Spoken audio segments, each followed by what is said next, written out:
Good morning and welcome to our first info session on the Joint Call for High Performance Computing 2023. So I wish I could say you're all looking fabulous, but I only see my colleagues over here.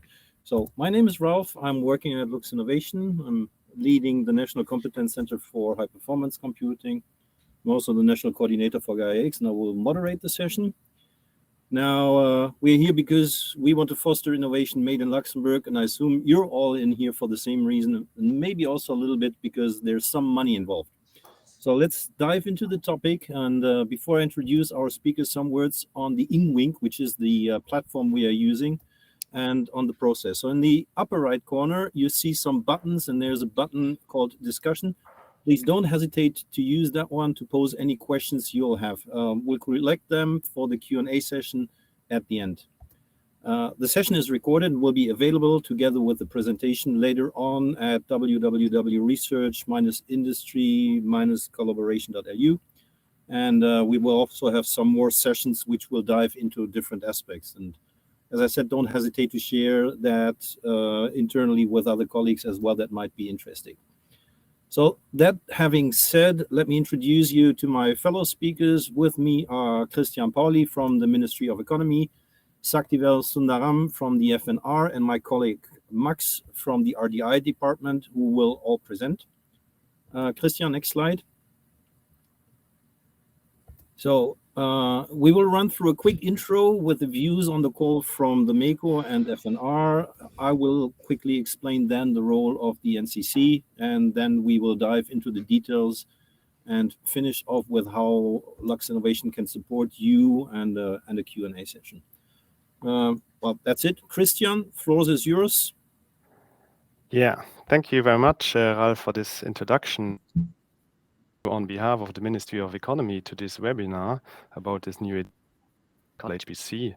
Yeah, we are very happy that we could again join with our colleagues from the Fonds National de la Recherche and also Lux as this year's edition. So this initiative is perfectly with the Ministries of Economy strategy to support activities transformation of companies, and that also helps to push economy of data and innovation. I would also like to say the first edition of the call was a great success from our point of view. Very interesting projects that have been submitted, of which phase 2 and 4 projects were finally approved. And we are also very confident that in this new edition, we'll see some very high quality projects that significant impact on the project partners themselves, but also on the Luxembourgish research and economic landscape in general. So with this, I would like to give the floor to my colleague Saktivel from the Fonds National de la Recherche. So the next slide is, good morning, everyone. My name is Saktivel Sundaram. I'm working as a Program and Innovation Manager. I hope you might have met me sometime in the past. If not, so nice to meet you, everyone. So the National Research Fund is the main funder, one of the main funders to the public research in Luxembourg. If you are coming from company background, so it's to give you a little background. If you're not aware of National Research Fund, that is FNR, having the national research priorities, we have 4 priorities. So you can submit your proposal one of these priorities. What are these? Personalized healthcare is the first priority, and the second one, the industrial and service transformation. The mostly ICT, the digital transformation. Also, the third one is the sustainable and responsible development, and the fourth one is 21st century education. All these are equally important. It doesn't mean that the number one has more priority and the last one is less priority. All 4 are the priorities of the national research strategy.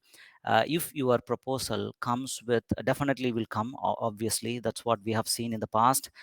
So you are eligible to apply to this joint call. The next slide.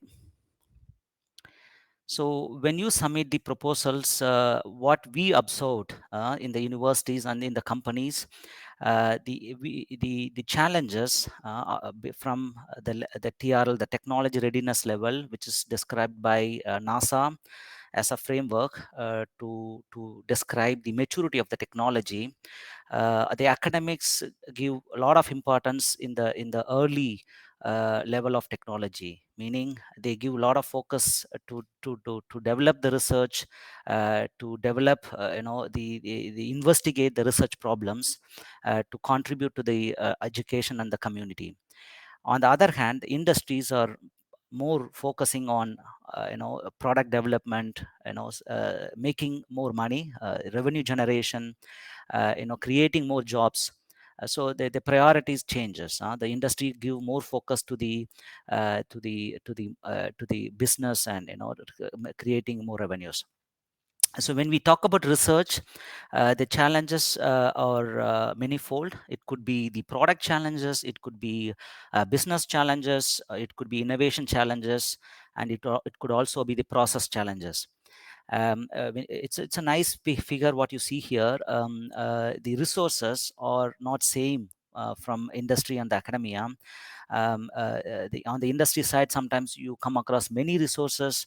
Academic side, you may it's a theory, so it need not be the case always. In the academic side, sometimes the resources are less. Also the funding side, the academic fundings are given mostly to the TRL 1 to 4, and the private investments happening with the technologies 7 to 9. So there is also a little gap between the funding, but there is a overlap of funding, that the TRL 4 to 6 or 4 to 7, but these fundings are not really visible. So that's generally called as valley of death, a valley between two hills. The left side, what you see, the academic hill. On the right side, what you see, the industry hill. Between these two hills, there is a valley. And this valley is what in technology or in terminology, we call it as a valley of death. None of the actors giving importance. So what we do at FNR is that how do we bridge the gap between these two hills? So bridging connecting these two valleys, connecting these two hills in the form of a bridges program. And the HPC bridge is one of the bridges we launched recently.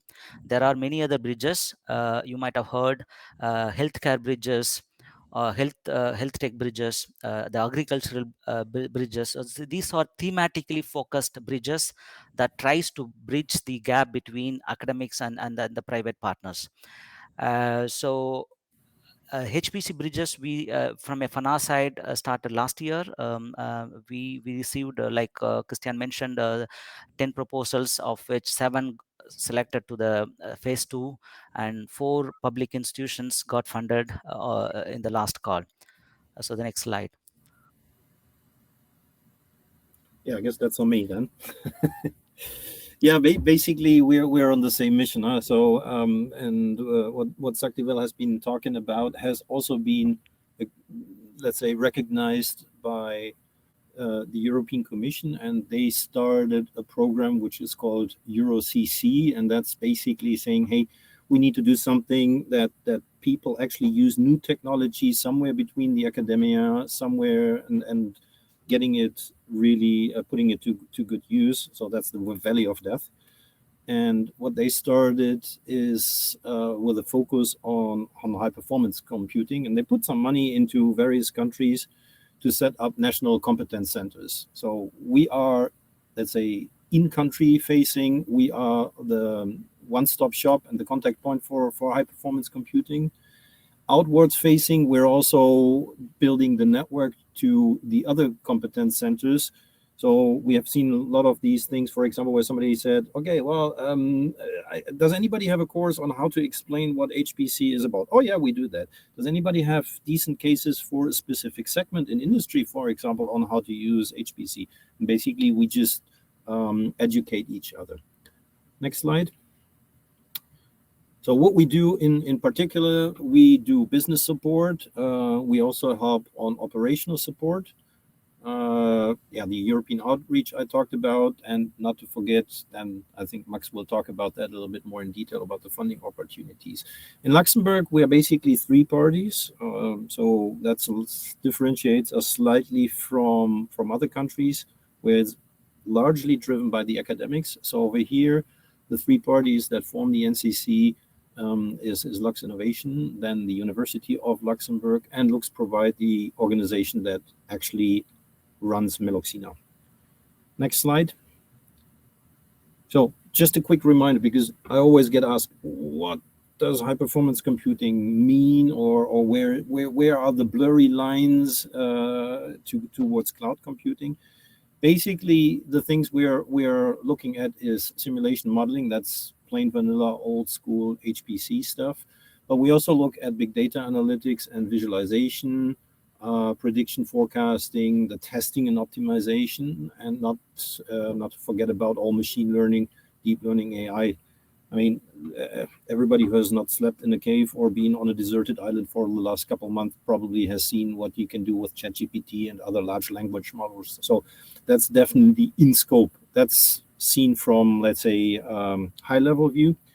On the next slide, you can see, just go over. So you see some use cases, what we thought might be appropriate and what has also been done. So we see there is some simulation on how to position wind turbines and solar panels, where you basically say, okay, for that one we need simulation of weather, but on a very granular way, not the stuff that you get from the weather forecast, but really like what is the microclimate.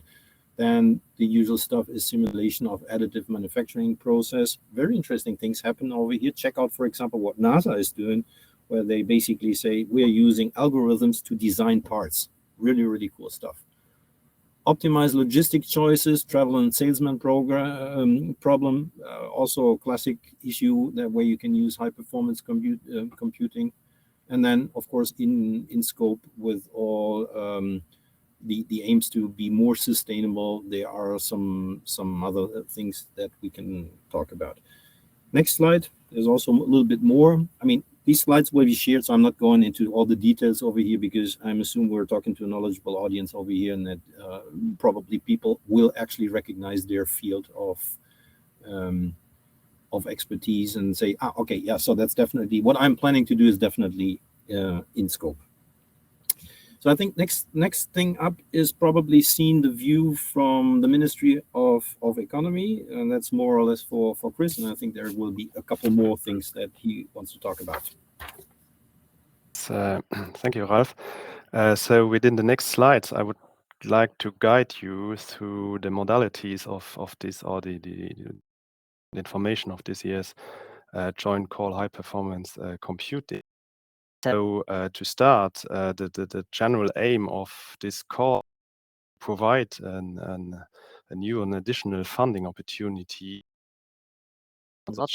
in order to take advantage of high performance computing, research, or also business fields. And the aim is to help or to encourage companies to integrate computer-aided engineering, design, and analytics into their internal innovation process, and also, on the other hand, very importantly, to help to implement high quality and innovative R&D projects that are HPC. Ralph gave already some nice insights into what HPC can do and can offer. So HPC is a data that offers enormous advantages in fields like simulation and virtual prototyping, large and complex problems to be solved with meters, or also to deal with big data of AI algorithms. As I mentioned earlier, so the aim is really to help companies to integrate HPC into their internal innovation process, encourage participants to very high quality research. And the general approach call to do this is to facilitate collaborative projects public research institutes, and on the other hand, companies that can be valuable for both parties. Also, other more specific objectives that it's targeting. So, for instance, it likes to support innovation and sustainable value creation. It also would like to encourage the implementation of projects that contribute to the development of Luxembourg's industrial and economic landscape, and that are also in line with national strategic priorities. Another aim is to increase also the company's expertise in HPC applications, such that, for instance, in the future, the company can carry out projects based on HPC more regularly. And the call aims also to increase the attractiveness of Luxembourg as an innovation hub that is based on advanced technology research on HPC. Important to say is also that the R&D projects that are submitted must address innovative problems that really require large allocations of compute and data storage resources. So applications should clearly show their work requires access to HPC infrastructure, that it cannot be just performed on a standard workstation.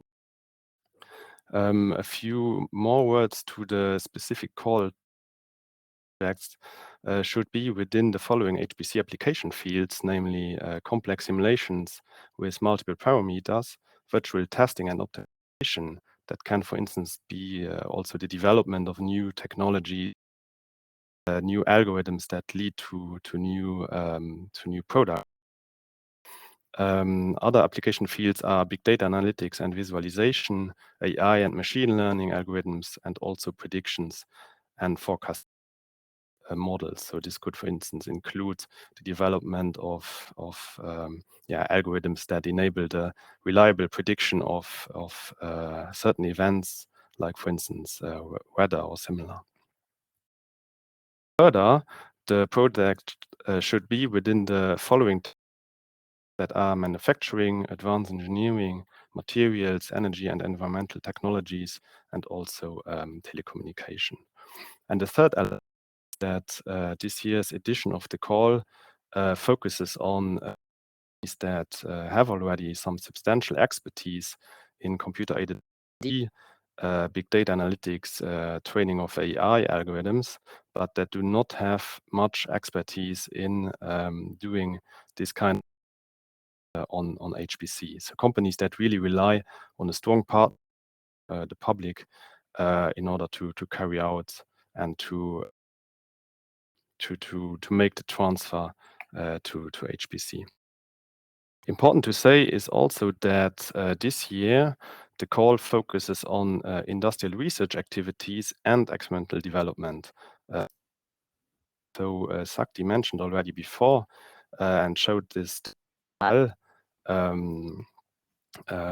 figure. So industrial of a more lower TRL, where the main focus is acquisition of new knowledge, whereas experimental development activities target of new products, so are of a higher TRL. So projects can be one or the other, mix of the two. So for instance, two work packages could be industrial research, whereas other work packages can be in the area of experimental development. Slide, I will give you some information about the general eligibility for companies. So these are typically the same criteria that are also valid for our standard R&D aid schemes. So companies that are registered here in Luxembourg are eligible for the funding, or companies that have decided to establish an entity here in Luxembourg, but before the start of phase 2. Further, the companies must demonstrate their viability and financial soundness regarding their contribution to the project. They must also demonstrate that there is a positive impact the projects on their growth and also future assets. On the other hand, the company is considered not to be eligible. For instance, the company is in difficulty. So there's a general rule set up by the European state aid regulation which verification is done on certain financial parameters, like for instance, or accumulated losses. So one criterion says for half of the subscribed share capital has disappeared as a result of the accumulated losses, the undertaking is considered to be in difficulty. And typically this is a clear no-go criteria unless the company has taken already some measures to get out of that situation. For instance, by doing a capital increase or similar. Important to say here is that this that are younger than 3 years. So yeah, I pass the word to Sakti. Yes. So following the slide. eligibility, yeah, thanks, Christian. So the eligibility criteria for the public research institutions in Luxembourg is more or less same as bridges.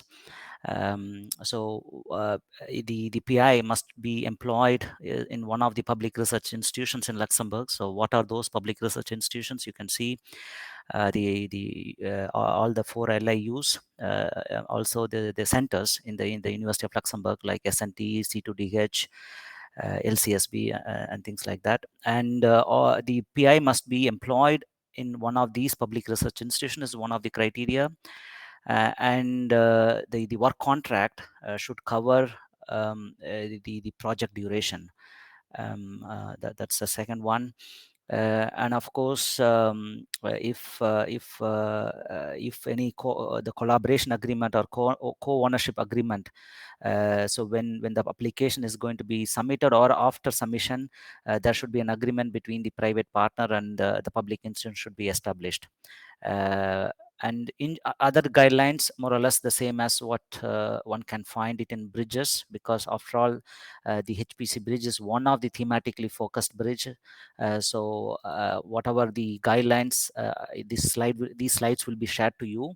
You can find what are those guidelines, but high level, the criteria is whatever I mentioned now. These 2 criteria need to be met.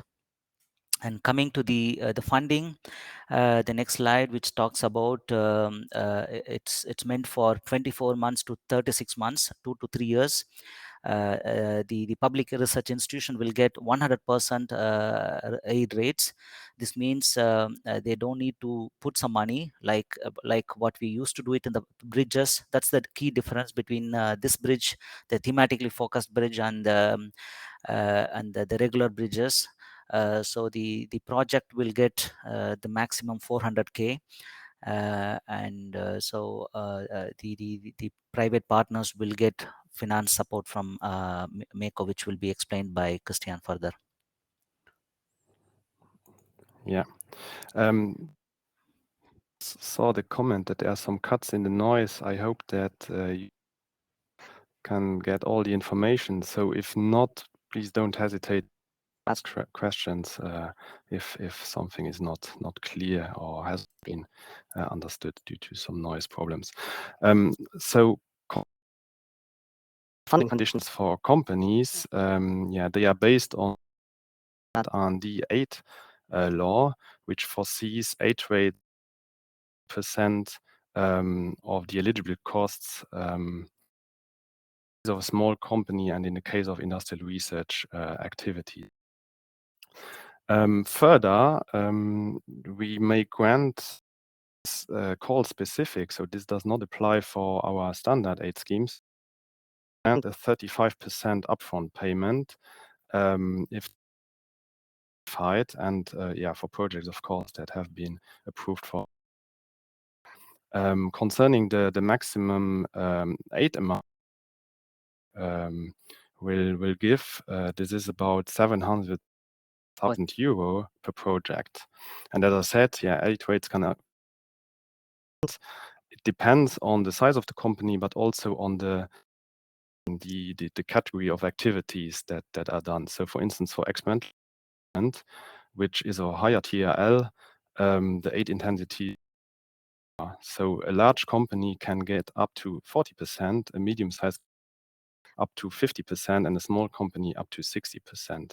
Whereas for industrial research, the 8 intensities are, in the case of a large company, up and for medium-sized company up and a small company, as I mentioned already before, up to and.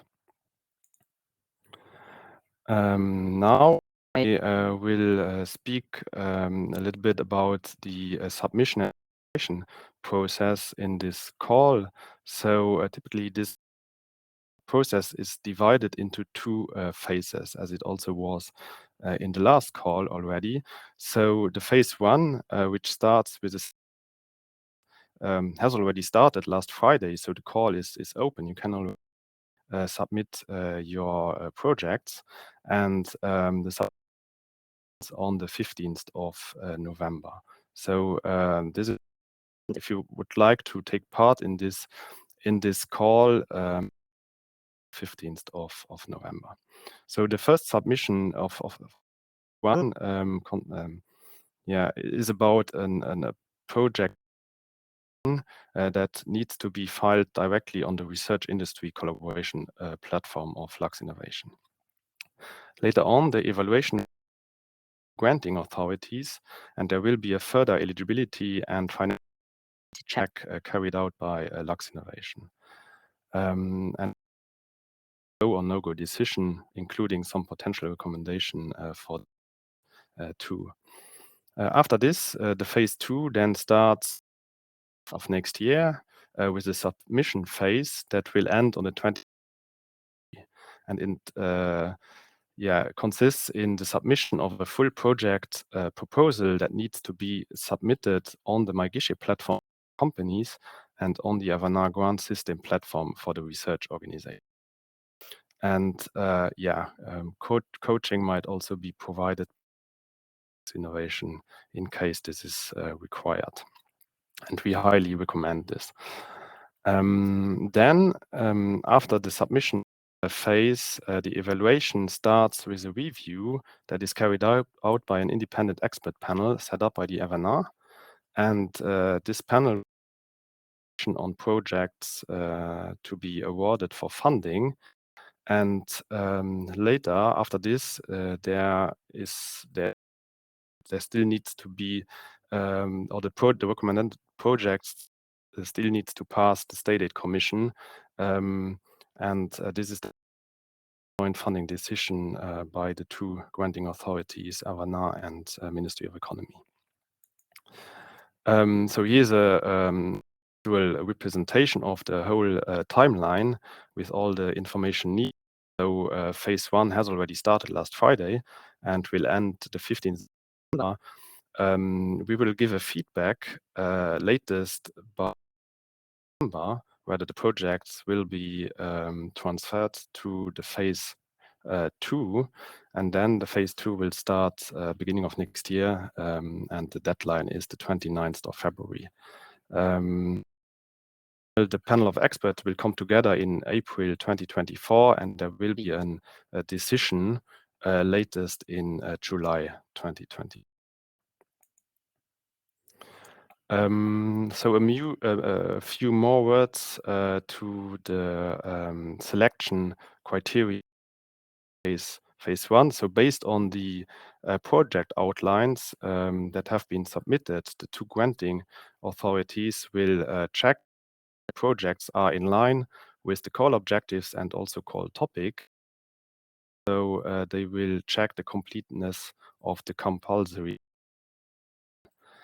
Further, the companies need to undergo a state aid eligibility criteria, where, for instance, that criteria of an undertaking in difficulty will be checked, and also the co-funding capacities of the company will be analyzed.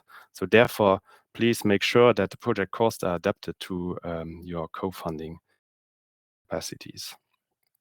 In case of a high number of the granting authorities also reserve the right to make a pre-selection that is on the budget of the joint call, the level of innovation and also quality, as well as the economic and societal impact in line with strategic priorities.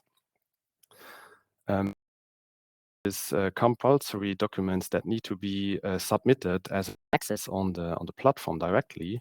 So it consists in a small project description, some HPC related information, and also estimation in order to make a first evaluation of the project.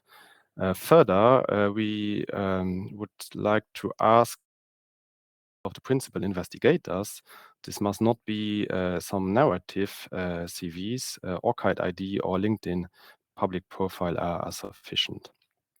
And then specifically for the companies, in order to assessment, we would need an organigram to give us full visibility on the shareholder structure and also the 2021 and 2022 accounts of the applicants and all the linked entities. More specifically for startups, we also forecast in order to carry out the financial. For the phase 2, I mentioned it already before. You get a full project proposal that includes a detailed description, also a description of the impact of the milestones, the deliverables.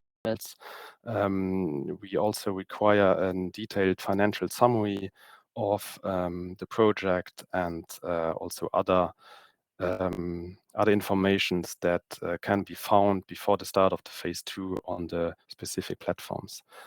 The review of the full project proposal is done by the independent expert panel based on some common area, which I will go into it's in the next.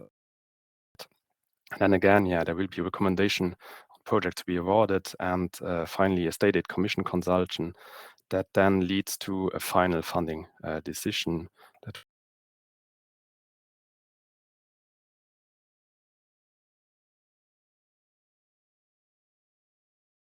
on a balanced matter based on specific. First category is relevance, so it the quality and also the innovative character of the including elements like project idea clarity, level of innovation, and also scientific and technical maturity. So a full list of these evaluation criteria can be found in the call text. Another category consists in the implementation, so the quality and efficiency of the project plan, and takes into account, for instance, the also effectiveness of the work plan, whether the consortia has the required competences and also experience the project, and also it checks the level of the collaboration and also the commitment of the participants. So this is important that the two partners would equally, or at least with 30% of their budget to this project. The last category is about the impact.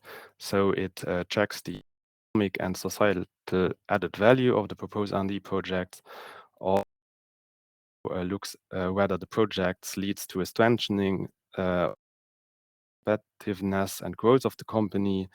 It also evaluates the contribution of the project to the advancement of knowledge in the field of AD, and it also rather focuses on R&D projects that involve new innovation and processes rather than just some minor improvements to existing technologies.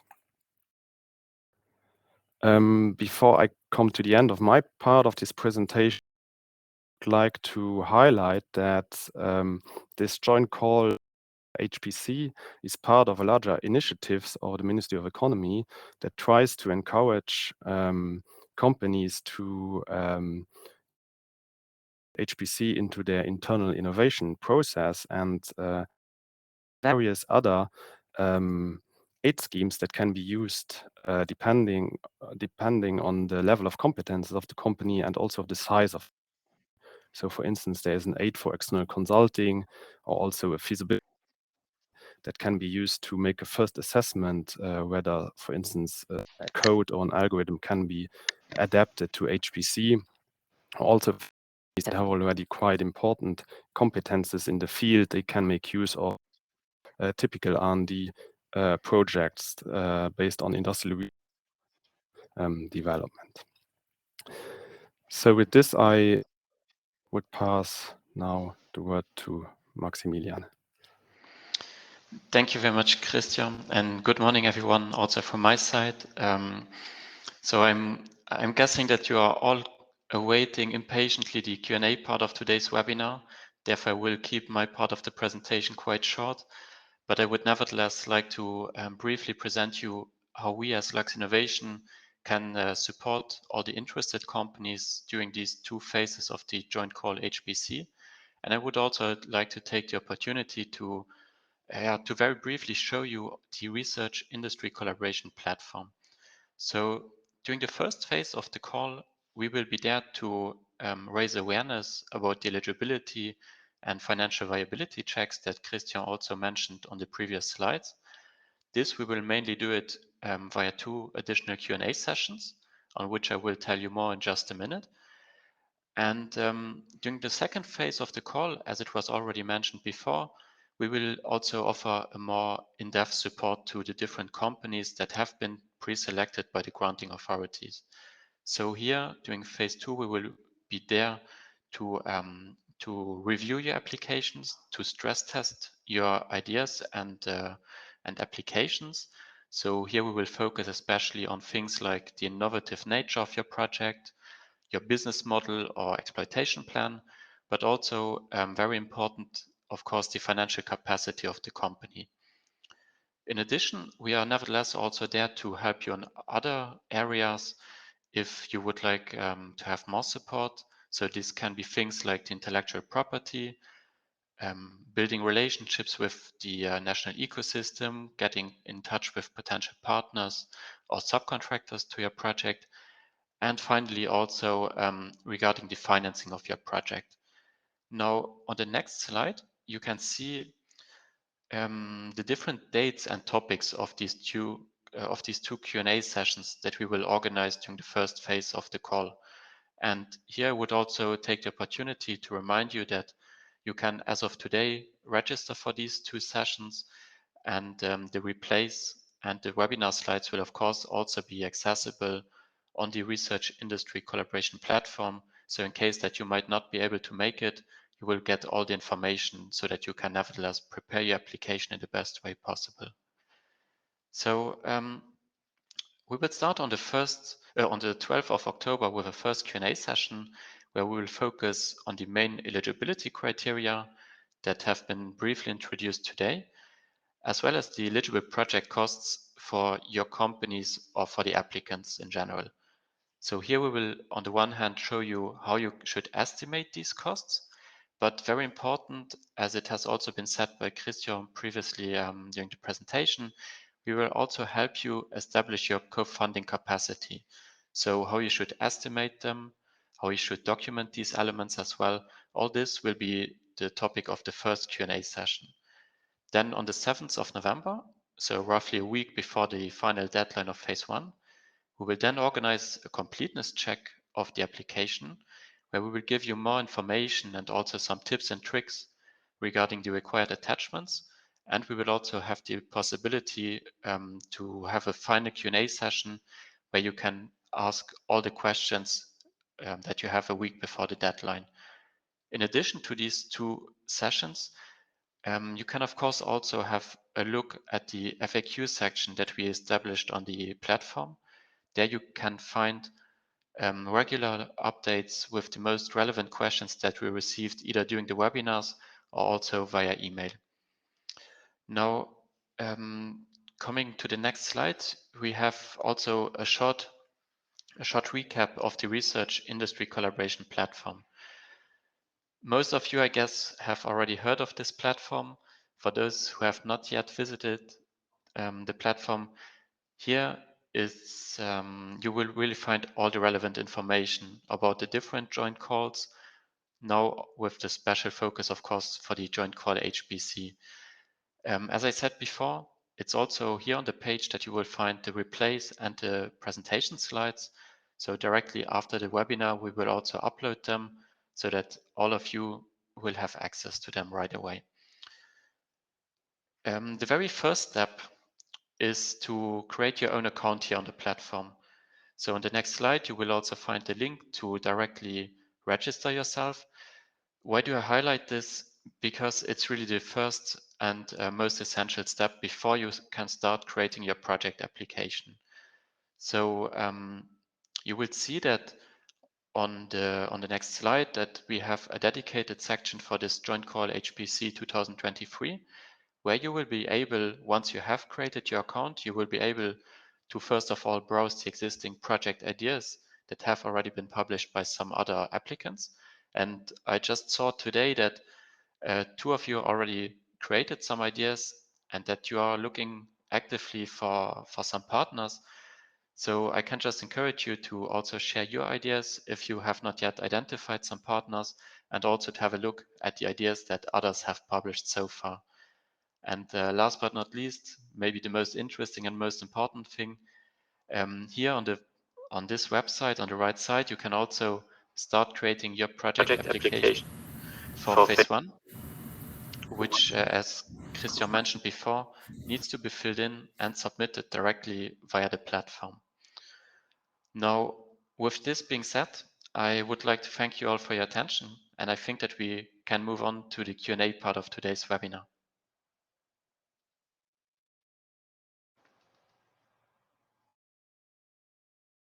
Assume some people still need some time to digest. Just a quick intermediate summary from my part with a cap of the NCC. So there are a couple of things to take into consideration. So first of all, the funding rates in terms of percentage are much higher than what you usually get in state aid, and it offers a unique opportunity to work in that valley of death, so coming from the academic bridging to the industry. So don't miss that opportunity. And with 100% on the FNR side and 80% funding on the industrial side, I think that makes it very attractive.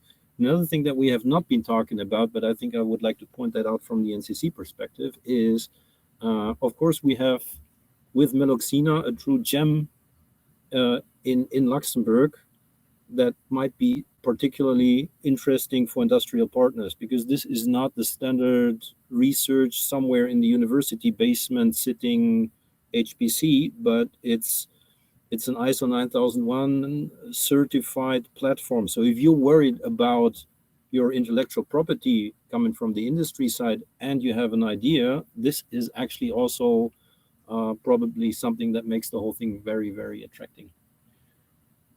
So that having said, moving to the Q&A session, I don't know,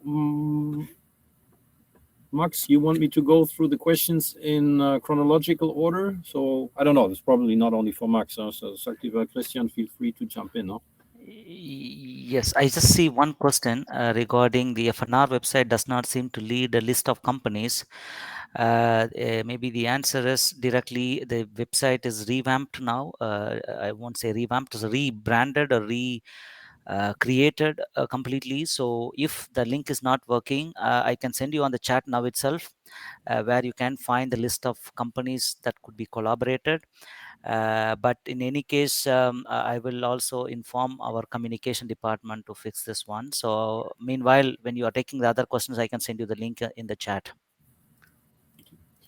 Okay, then we had a question on what will be the funding rate for the private partner. I think that one was answered up to 80%. And if I've seen the number right, it was up to 700K. Christian, that's right.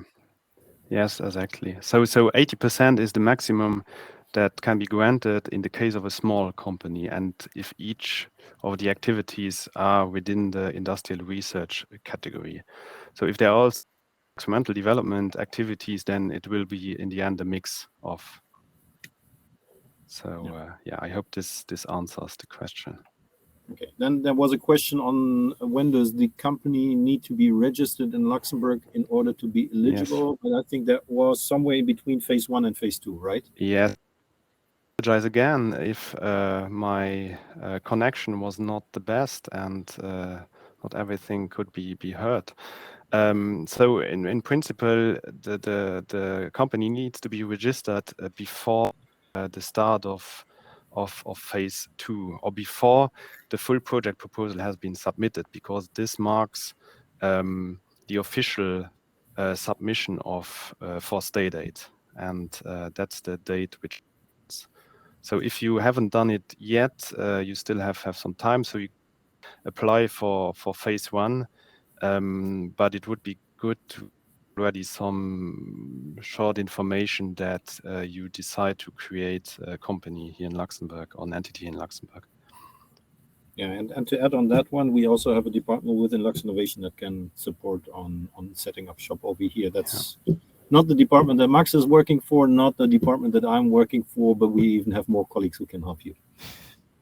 Then we had a question, actually 2 questions. So A, what is the difference between experimental development and industrial research? Yes, so I can go into that. So maybe with the help of also the TRL figure. Yep. So typically, so you find the wide definitions of the two can be found in the call, and also this is general information. Everything that you need call can be found in the call text.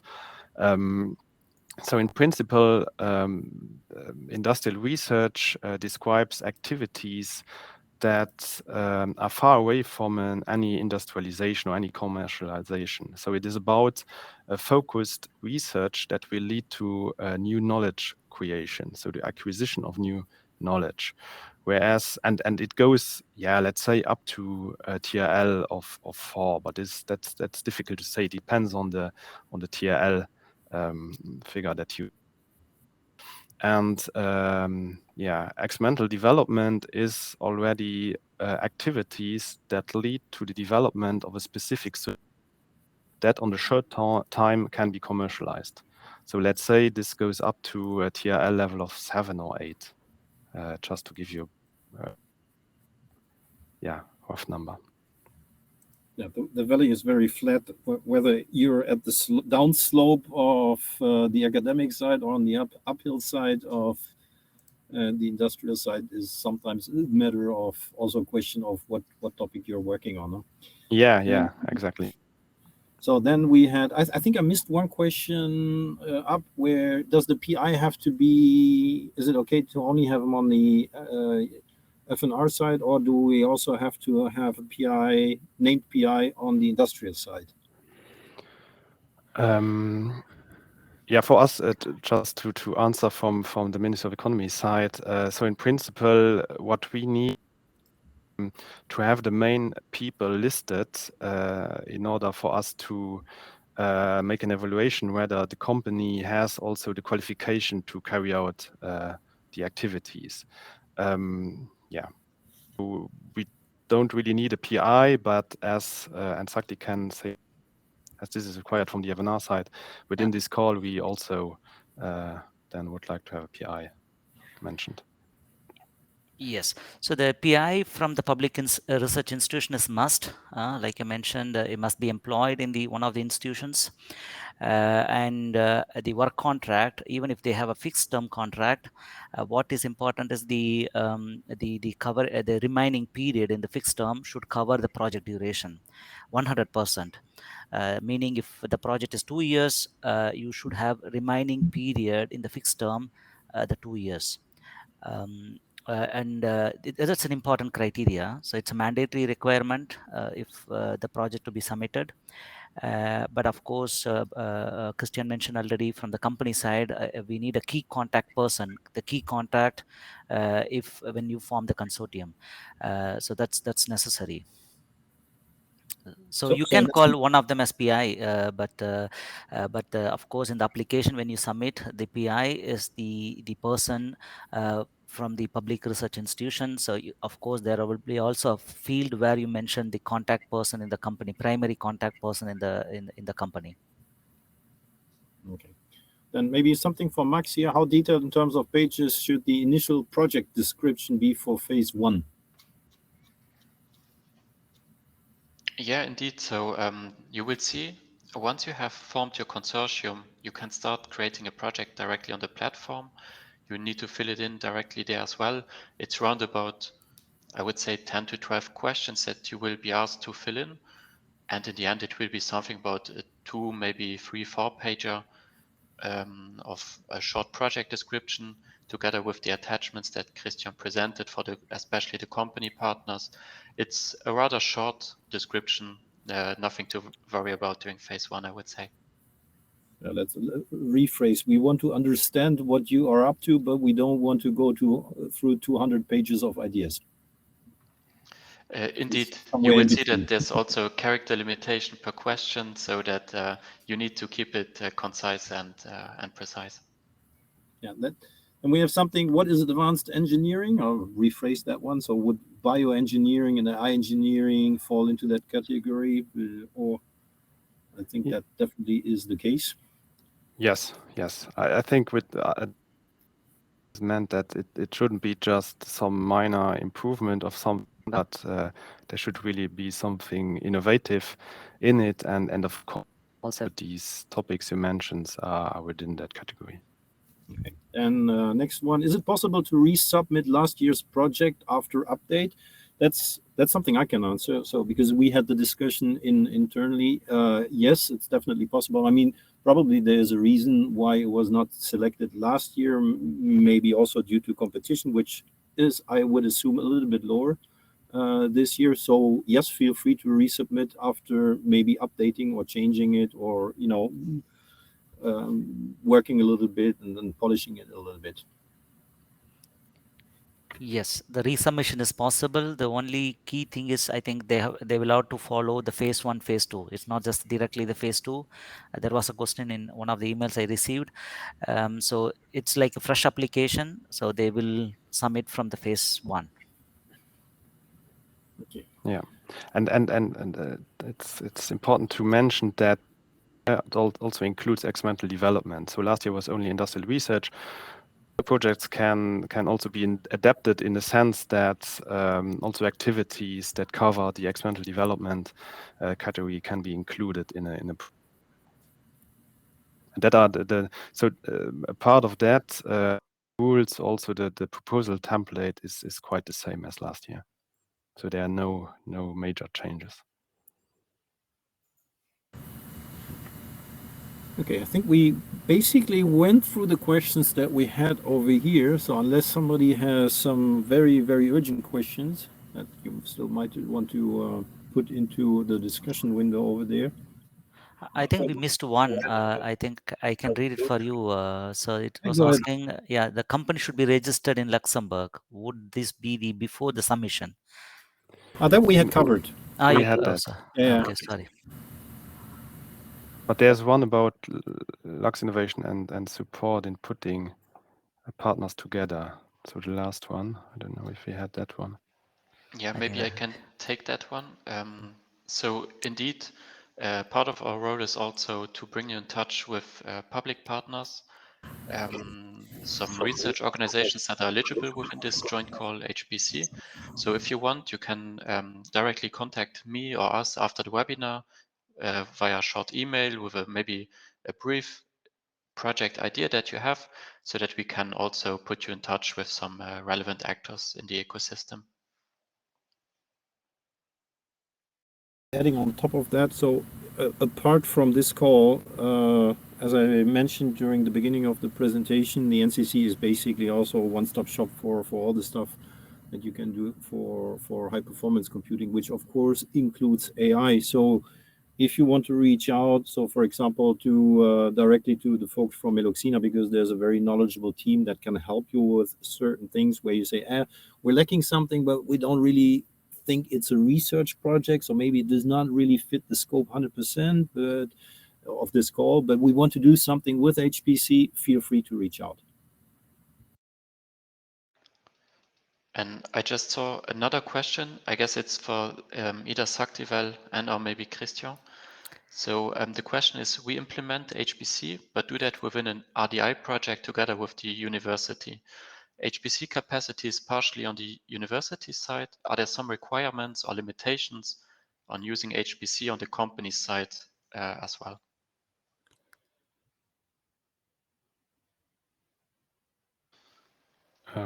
Yeah, I'm not sure if I understand that question correctly.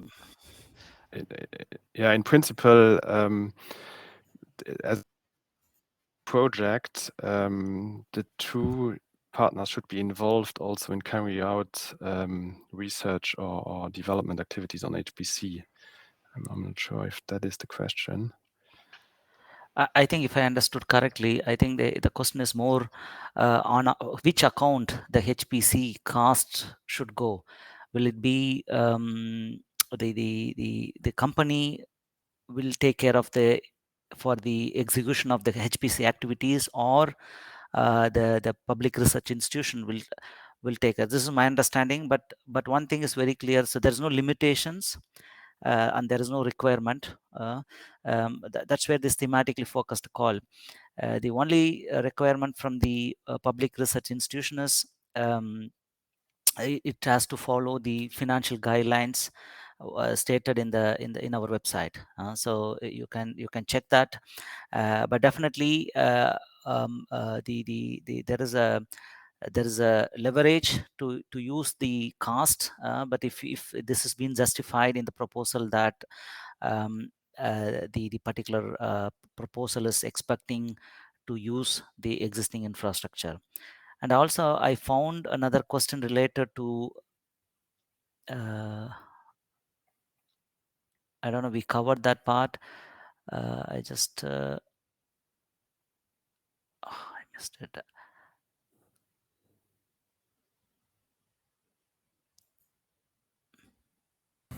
Sorry, maybe I will come back, but we missed that part actually. The initial project description for phase 1, did we cover that one already? Okay. Good. I think time-wise, we're also getting closer to the end.